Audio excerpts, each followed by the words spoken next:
Hello guys, मेरा नाम doctor दीक्षा है और डीएनबी डिप्लोमा एग्जाम के लिए प्रैक्टिकल्स के लिए आपको किस बुक से पढ़ना है। तो प्रैक्टिकल में देखिए, प्रैक्टिकल में सबसे इंपॉर्टेंट बात है आप एक तो केस प्रेजेंट कीजिए अपने जो टीचर्स हैं उनके सामने, क्योंकि एक्चुअली वो ही क्वेश्चन होते हैं जो आपके टीचर्स आपसे पूछेंगे, कंसल्टेंट एचओडी वो ही सेम क्वेश्चन वो पूछने वाले हैं। ये इट्स अ फैक्ट। तो वो जो आपकी क्लास और प्रेजेंटेशन होती है ना आपके कॉलेज के टाइम, उनको आप ध्यान से सुनिए, उनके कुछ पॉइंट्स तो उनको लिख लीजिए।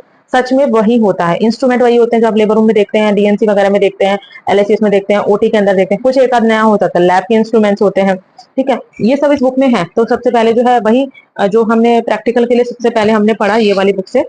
इसका नाम है शर्मिला अरुण बाबू। ठीक है, ये बुक एक बहुत अच्छी बुक है और इस बहुत इजी लैंग्वेज में सब दिया हुआ है और काफी अच्छी। इसमें ऑप्शन गाइनिक दोनों है, इसमें केसेस भी हैं और मतलब हिस्ट्री टेकिंग है सबसे इंपॉर्टेंट, और हिस्ट्री टेकिंग के ऊपर थोड़ी थोड़ी जो थियरी है वो भी इसमें दी हुई है। तो it's such a very good book, हमने इसी से पढ़ाई की थी। ठीक है, उसके बाद एक आप इस बुक से भी आप पढ़ सकते हैं, ये मुझे मेरी सीनियर ने बताई थी, ऑल्दो मैंने इसको ज्यादा यूज नहीं किया, लेकिन ये बुक अच्छी है।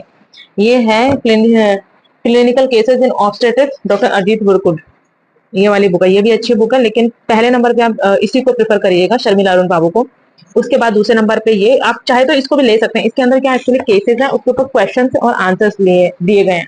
तो ये अच्छी बुक है। ठीक है, पर ये ऑब्स की अलग है, गायनी की आपको अलग से लेनी होगी। ठीक है, फिर वही है, बेसिक नॉलेज के लिए थोड़ा बहुत, क्योंकि देखिए अगर आप कुछ भी जाता है तो जब से स्टेजिंग वगैरह पूछते हैं, कैंसर की स्टेजिंग वगैरह पूछते हैं, तो फिर उसके लिए आपको बुक लगेगी।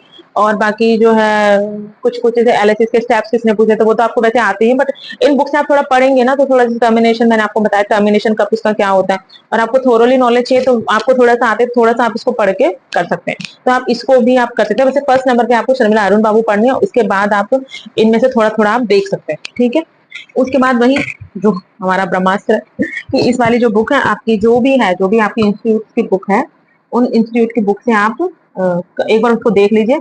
इंस्टीट्यूट इन द सेंस जो आपने अपने जो नीट पीजी के लिए प्रिपेयर किया उस बुक को एक बार आप ओवर ऐसे से देख लीजिए ना, ऊपर ऊपर से, तो आपको एक बार थोड़ा सा आपका रिफ्रेश हो जाएगा सब कुछ। तो बस यही बुक्स है, यही है प्रैक्टिकल के लिए भी। बेसिकली ये थ्योरी के लिए होती है, उसी में से बाकी प्रैक्टिकल के लिए दो इंपॉर्टेंट बुक्स ये वाली है, और इनमें से सबसे इंपॉर्टेंट बुक्स है ये Sharmila Arun Babu. Thanks for watching. इस तरह के कंटेंट के लिए आप मेरे चैनल को सब्सक्राइब कर लीजिए, हम इस चैनल पे इसी तरह की बातें करेंगे, डीएनबी के बारे में, डीएनबी डिप्लोमा के बारे में, पीडीसीटी के बारे में और रेजिडेंसी के बारे में। और अगर आपको कोई भी क्वेरी है, कुछ भी पूछना है, तो आप नीचे कमेंट ड्रॉप कर सकते हैं। Please subscribe my channel for this type of content. Thank you very much. और मेरा उद्देश्य सिर्फ इतना है कि अगर मेरे ज्ञान से, और तो मुझे इतना ज्ञान है नहीं, लेकिन मेरा सिर्फ इतना है कि मैंने जब इस एग्जाम को कैसे पास किया है, तो मैं ये चाहती हूँ कि ऐसा नहीं हो, क्योंकि डीएनबी डिप्लोमा के बारे में पता नहीं यूट्यूब पे कितना कंटेंट है मुझे नहीं पता है, लेकिन मेरा ऐसे कि जो मैंने एक्सपीरियंस किया है तो मैं लोगों की हेल्प कर सकती हूँ। तो मैं बस